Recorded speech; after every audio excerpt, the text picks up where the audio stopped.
बिल्कुल नहीं बोलता। लेकिन मलकू साहब ने एक नवा ही काम पाता है, और नकदा कोका जड़ा उन्होंने वो टोटा तोड़ता है जवाद साहब के ऊपर जाके। उन्होंने कहा जी, जवाद साहब ने एक दिन मुझे कहा कि ये शोहरत, ये कामयाबी जो है ये अल्लाह नहीं देता, ये हम खुद बनाते।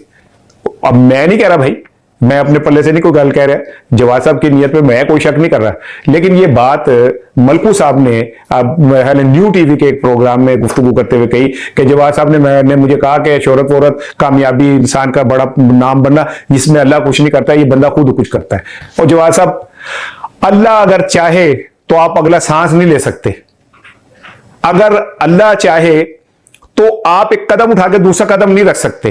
वो कादरे मुतलिक है भैया, बचे हैं अल्लाह के खौफ उससे पकड़ से। वैसे तो वो रहीम है, करीम है, पता नहीं कितनों को कितना बख्श देता है, मुझे आपकी नीयत पे कोई शक नहीं, लेकिन ये मलकू कह रहा है पाने की दफा फिर रजू कर लो अल्लाह।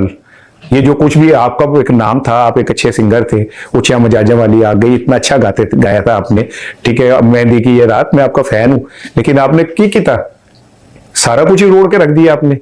आप इकरारुल हसन बन गए यार, आप इतने पढ़े लिखे आदमी थे, अभी भी वक्त है। ये शायद ये पकड़ ही है कि इंसान शोहरत की उस बुलंदियों पे जाके ऐसे जाए और फिर लोग उसके साथ इस तरह की बातें करने लगे, ये पकड़ है अल्लाह की। आप अल्लाह से माफी मांगे, और अगर आपने कहीं ऐसा कहा है तो अल्लाह माफ करने वाला है, रहीम है, करीम है, गफार है, गफूर है, आप उनसे माफी मांग लें।